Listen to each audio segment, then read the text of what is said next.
Welcome to the Believe Podcast Network's SoCal Sweat. My name is Ann McDaniels, a former NFL cheerleader and product manager turned actress and model who dreams of being a UFC fighter. Meow. Learning strategies to help motivate others leads me to bring you interviews each week from a range of athletes, experts in fitness and nutrition, and so much more. Thanks for listening to Believe, the #1 podcast for working professionals, and let's push our endorphins to higher performance through SoCal Sweat. This is your host, Ann McDaniels, and welcome to another episode of Believe SoCal Sweat. It is Sunday night after Thanksgiving, and this is the second busiest holiday during Thanksgiving. The other one was the day before, on Wednesday. I've been seeing everybody coming back in Ubers from the airport. Traffic has been slammed, and also it is the Hollywood Christmas parade tonight. So it took me about an hour and a half to get home from the gym. That is a half a mile away. But I'm very grateful for the whole thing, of course. Anyway, my Thanksgiving was amazing. I worked in the kitchens as a volunteer for Project Angel Food, which is just a phenomenal organization, and they serve the homeless and underprivileged every single day of the year, 365 days of the year. Particularly for obvious reasons, Thanksgiving is the biggest one. So we served over 2,000 people, and I had a blast in the kitchen. This is my 4th year doing it, and my partner next to me was the son of a soap star, and we were all cutting peppers and onions in an assembly line, and we had meat cleavers because there weren't enough knives left of the smaller knives, and we kept warning him to keep his fingers in, keep his fingers curled under, but he chopped off the top of his thumb and was rushed to the hospital. There were so many rumors, and I believe the thumb was cauterized and or burned back onto his hand, and we all hope that he's okay. So it was a bloody good time. But anyway, it was so rewarding, and I love the people that I work with, and even if you don't see them for a whole year, you catch up right where you left off, and it's always really fun. So KTLA News was there, and things like that, but I was a different shift, so I didn't get to see them. But I hope you all had a wonderful holiday. But speaking of Thanksgiving holiday, a lot of times the holiday season can generate a lot of negativity, sad emotions, depression. And I'll admit it myself, I miss my grandmother so much. She was just my absolute queen, and I didn't want to go home for Thanksgiving this year. I cannot stand to know that where we usually celebrate Thanksgiving, that house has now been sold, and that house was so special to me. And quite honestly, I couldn't face it. And I also knew that I'd signed up for this Project Angel Food, and I wanted to stay committed. So there's always next year, but I just couldn't face it. And I realized so many people are depressed during the holidays, and I've had a lot of people reach out to me, and I thought I would do a podcast just about boosting optimism and positivity, because it does wonders for your health. It betters your mood. It helps your physical, emotional, and just mental health. It also keeps you young. I mean, that's another incentive, stay younger longer, and it also helps your sleep. So I want to give you 14 ways to boost your mood, increase optimism, to better sleep, better health, and staying younger longer. And to quickly go back on the holiday depression, Harvard Health says the holidays intensify feelings across the spectrum. On one hand, they magnify the feelings of anxiety, depression, and family discord that make holiday gatherings hard. But on the other hand, for people who thrive on family contact and love to connect, they can be really fun. But do remember that there are a lot of people that do struggle with hard feelings, depression. Maybe there's a lot of angst about the COVID vaccine, or about family drama, perhaps politics. So hopefully some of these issues and some of these tips will help increase your mood and make you feel better. According to Shape magazine, looking at life with a brighter viewpoint is a science-backed tool that can help improve your mood, help you meet your goals, and upgrade your health. But you don't have to overhaul your whole personality to benefit. Just even making small differences in your attitude can deliver huge payoffs. It can lead to a longer life. Optimists are more likely than pessimists to have a lower risk of chronic diseases like diabetes and heart disease. That's because, in part, optimists tend to follow a healthier lifestyle. The reason is if you expect good things for yourself, then you're more apt to do the things to keep moving in that direction. You deal with less stress. Optimists are better at coping with tension, which also means that they have short-circuit rising levels of stress hormone, cortisol, which actually produces fat. We all experience the spikes in cortisol, but optimists are likely to tackle a problem head-on, which increases the risk of solving it, which actually helps in maintaining and losing weight. It's a lower risk of depression. Positive thinking patterns can serve as a sort of psychological immunization, if you will, to combat depression in the same way that vaccines inoculate us against viruses. This may be because optimists tend to have larger social networks and more supportive relationships, which serve as a safety net in hard times. And finally, it gives you that great edge against aging. Now, pessimists tend to have shorter telomeres, and these are repeat sequences of DNA that form protective caps on the ends of our chromosomes. The non-pessimists, according to research from the University of California, San Fran, this means that telomeres are aging faster. Cells with shorter telomeres circulate and release large amounts of inflammatory proteins that contribute to inflammation, which is a mechanism of aging. So we do not want inflammation. Therefore, we go against aging. And we age in reverse and stay young forever. So be optimistic on life.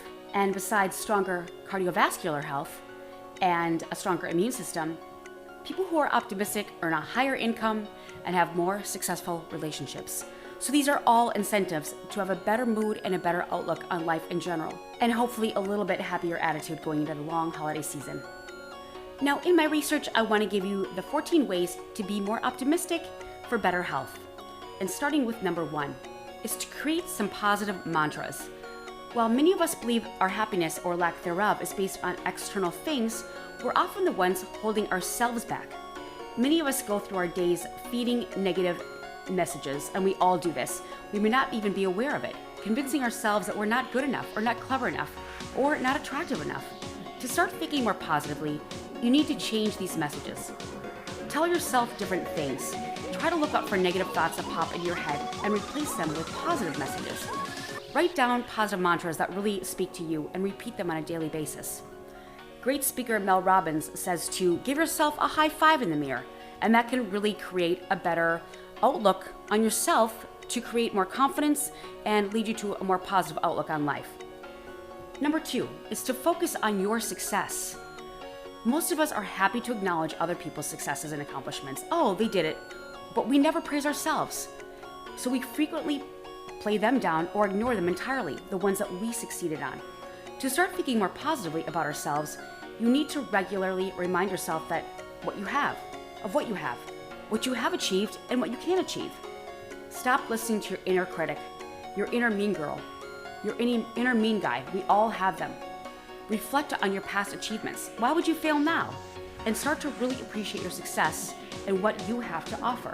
We are all unique beings. And as they say, every snowflake is different. And I know it's a little corny, but it really is. I mean, we won the lottery just being born. So speak to yourselves more kindly.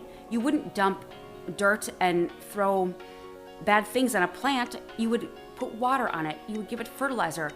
You would help it grow in a beautiful environment with sunshine. You wouldn't put it in a dark room and stomp on it. Let yourself grow. Let yourself be positive. Number 3 is to get a role model. If you want to become an optimist, it can help to find yourself a positive role model. Maybe you don't have people in your life that are, but maybe you have a colleague or close friend or even a celebrity. You know, the beauty of YouTube is fantastic. I mean, I listen to Evan Carmichael, I listen to Lewis Howes, I listen to so many people that are fantastic, and a lot of them give top 10 rules of success. That's by Evan Carmichael, and he actually previews and reviews and interviews many celebrities. I love when the coaches come on and the athletes, and they give their top 10 reasons for success. And even if you don't have a mentor or a role model specifically in your inner circle, look at YouTube, go to seminars, listen to lectures. I mean, it's all over the place. Google it. I mean, there are a million places that you can seek that. For the next few weeks, you can do an experiment and try to take a walk in a celebrity's shoes or in someone who's a role model to you. Whenever negativity starts to creep in on you, or you find yourself in a difficult position, think, what would my role model, what would that person do? Answer honestly, and then try to follow suit. Will Smith is a really good person to listen to. The Rock, specifically. I love listening to The Rock. And there's always good old Tony Robbins. So Tony Robbins would think about him. He wouldn't say anything about negative. He wouldn't say anything negative. And David Goggins, I love him too. He's like a tough former Navy SEAL. He's gotten through everything. So whatever you're trying to do, or whoever you look up to, maybe it's athletes, maybe it's models, maybe it's actresses, maybe it's singers, maybe it's CEOs. Seek out that person, or even teachers, cops. seek out a person and emulate what they do to be successful in their own lives so that you can kind of emulate that. Number 4 is to focus on the positives. It's important to remember that it isn't events themselves that make us unhappy. It is our interpretation and reaction to them. And while we can't always change events, you can change a response. When negative situations occur, try to reframe them by focusing on the positives or what you can learn from the situation. Maybe you have gained inner strength and resilience. Maybe you've grown closer to a friend through sharing your heartbreak or learned something about yourself. Try your best to focus on what you have learned and gained from your experience rather than on what you have lost. And sometimes that's really hard to do. It's really hard to find any bit of sunshine in crises or situations, but there always is a silver lining, and that comes from the truth. Number 5 is don't try to predict the future. When things don't go right in life, and let's face it, a lot of times they just don't, optimists tend to view each incident as an isolated event, while pessimists often look out for patterns of bad luck and think, if it happened once, it'll happen again. However, it is important not to try to predict the future based on what has happened before. Remember that a plan or relationship failing doesn't make you a failure. Just because someone or something disappointing once happened or happened to you, or more, and it doesn't mean it will happen again. It's really important to fail over and over and over again. Look at how many free throws are taken. Look at Michael Jordan did not make his basketball team. There are lots and lots of failures, and it's actually good to fail before you succeed. Every person who's highly successful say that they got there because of failures. So don't try to predict the future. Yes, look at how many people go through bankruptcy 3 or 4 times and they come out billionaires. So even if you failed in the past, that does not predict your future. And that was number 5. Number 6 is to surround yourself with positivity.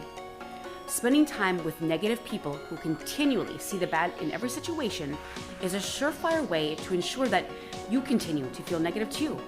To help you stay feeling optimistic, you need to surround yourself with positive people. People who think positively, who help you and boost you and appreciate the good in situations and in life in general. This also applies to other influence in your life, such as music, literature, and movies. Surround yourself with positive influences and see the effect that it has on your state of mind. I call people in my life, in my own circle, to myself, my board of directors.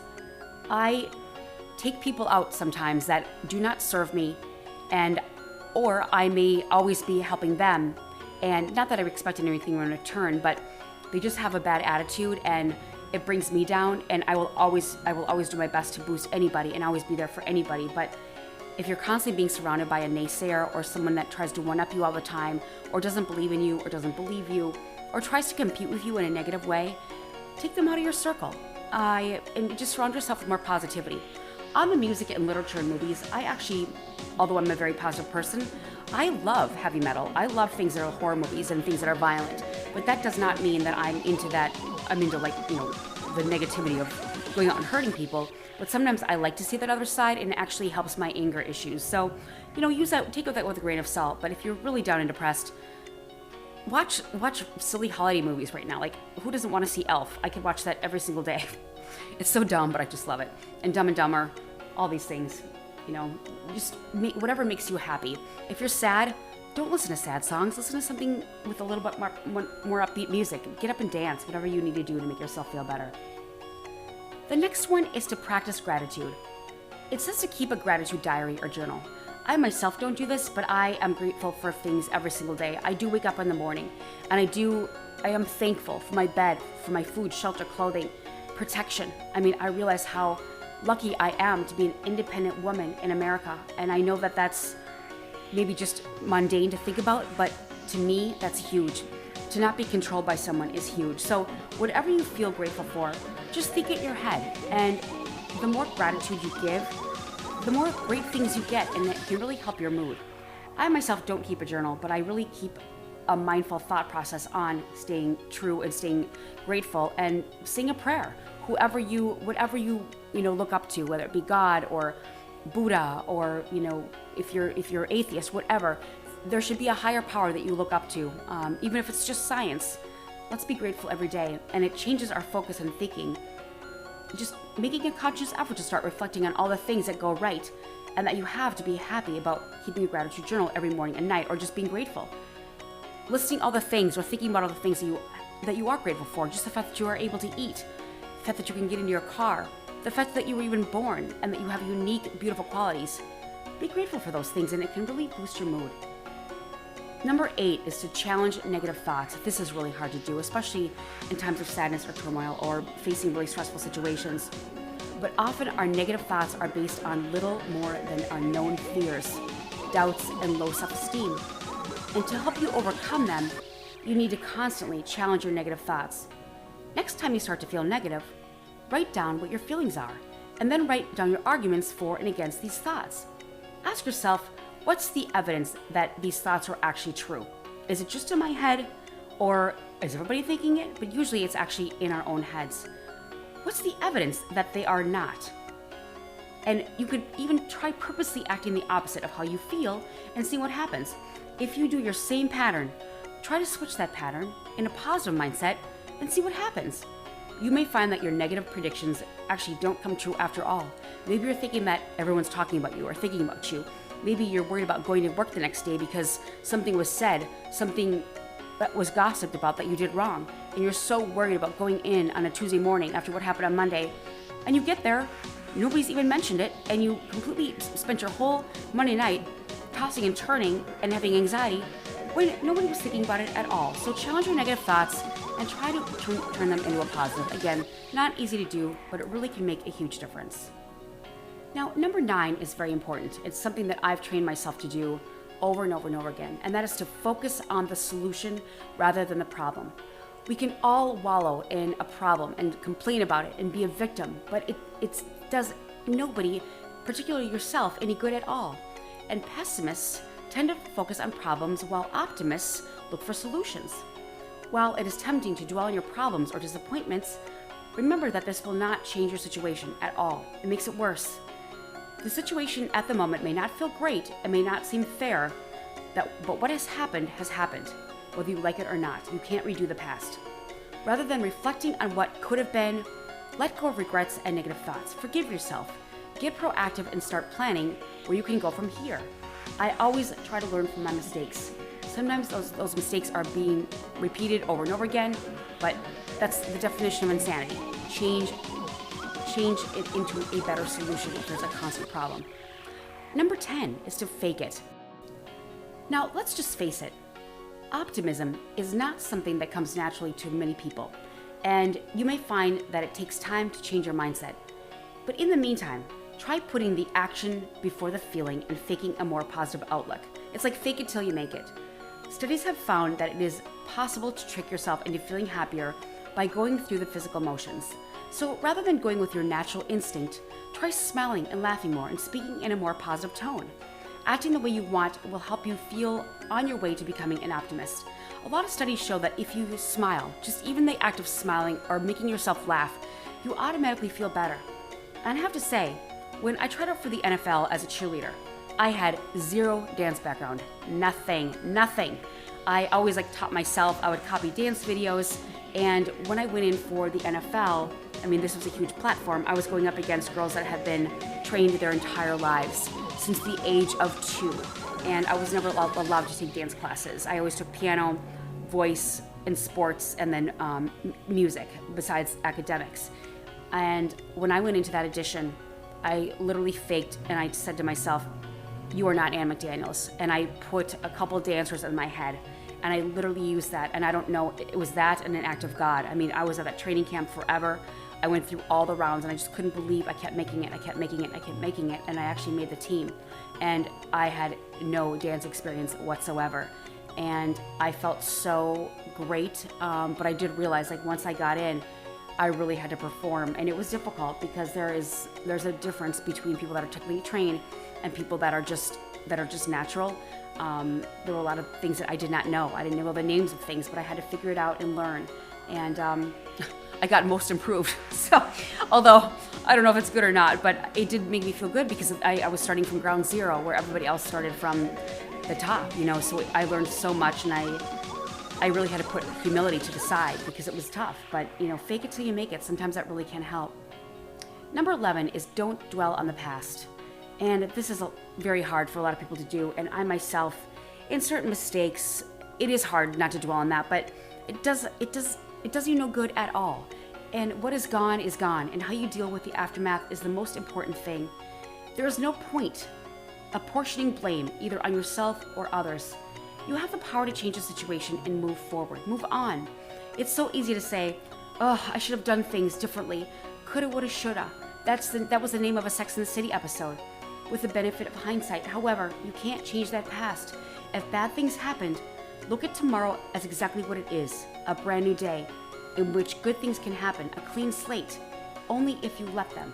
So don't dwell on that past.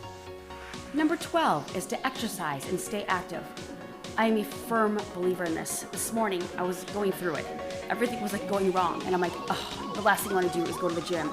I don't want to go to the gym. I don't want to go to the gym. And I knew that once I did it, I would feel so much better. It was like a drag getting into the car and driving, and I just didn't want to. I was cold, and I swim every day because I really want to get better with my leg and be able to run again. So I knew that I'd have to go in the sauna first, and that takes up time, then swim, and then I knew I needed to get in the hot tub. I'm like, this is a pomp and circumstance. I just don't want to do this. Once I did it, once I was in the sauna, I was talking to people. Once I got in the pool, I felt fantastic. Once I got in the hot tub, that was my reward. Oh, it was incredible, and I left the gym feeling absolutely fantastic. Then, and only then, I hit the holiday Hollywood Christmas parade traffic. And that put me in a negative state, but I thought, you know what? I am recording a podcast today. I better, walk the walk and talk the talk if I preach it in my podcast. So, exercising and staying active is huge. Studies show that people who are highly active are more optimistic and have fewer pessimistic traits than people that are less active in their lifestyles. People who are highly active have been shown to have less anxiety and higher confidence levels. And that also, of course, leads to better physical, emotional, and better mental outlooks on life and better mental health. So that is number 12. Number 13 is education. People who have pursued higher education or are working on higher education, and it doesn't even have to be at a university. Maybe you're pursuing more education and educating yourself on YouTube or anything that's on an outside class, or maybe you're taking classes online or just going to seminars that are free. People who have pursued or are pursuing higher education tend to have higher levels of optimism than those who haven't. Taking a class or enrolling in a degree program could improve your outlook. Maybe it's just something simple. Maybe it's a free class on getting better at cooking. Whatever you do, this is something you're interested in and it can boost your mood. And number 14, the final piece, and this is so important, is to visualize and imagine your best self. Visualization exercises are used to raise self-esteem. Mental stimulation of positive scenarios can increase your optimism by giving you the confidence you need to reach your goals. Look at athletes. Athletes will imagine themselves winning. They will imagine themselves seamlessly making those baskets, doing touchdowns or scoring touchdowns, winning tennis matches, winning at golf. They'll imagine that perfect stroke and that swing going into the hole on the golf course. It is so important and just to visualize yourself succeeding. Imagining your best self. A study that asked participants to imagine a best possible self showed that doing so can improve your optimism more than thinking about positive events. By constructing an ideal, rational, relational, personal, and professional context, levels of optimism in participants remained high, regardless of their moods. So hopefully these 14 tips will help you in your everyday life, and particularly through this holiday season. It can be fantastic, it's beautiful, it's wonderful, and on one hand, it's just the best season in the world. But on the other hand, people do struggle. There are a lot of losses with the pandemic, and a lot of politics surrounding the third variant of the Omicron virus, and people getting vaccinated, people not choosing to get vaccinated, people getting fired for it, which I just think is absolutely ridiculous. But, having a positive outlook on life, a better mood, will increase your positive health, your physical health, your emotional and mental stress. It'll help you achieve your goals and allow you to sleep better and making you stay younger longer. So hopefully these tips will help you, and I care about you all so much, and I struggle with this as well. So a lot of these tips helped me in my research, and I thought, a lot of these things I'm not doing, but I'm certainly going to engage them from now on. And it's hard to do, but sometimes I do write things down. And do, if you can, and I have tried to do this, and I feel so narcissistic, but if you can look at yourself in the mirror and tell yourself that you did a really good job, or just talk to the little girl or little boy in your past. I know this sounds so fruity and left brain, but I've tried this. I'm not very good at it, but speak to yourself as your inner child, or what you would say to a child, your own child, or yourself as a child. Would you yell at them? No, you would not. Why are we so unkind to ourselves? But trying to be kinder, and it may really help in your life, because we only live once, and you have a beautiful life, really, if you look at the grand scheme of things and look at the glass half full as opposed to half empty. So thank you again so much for joining me on another episode of Believe SoCal Sweat, and I wish you all a wonderful week. Thank you. We appreciate you for listening, and please rate and subscribe to the show on iTunes. You can also listen on Spotify, Stitcher, Google Play, Luminary, TuneIn, or at Believe.com.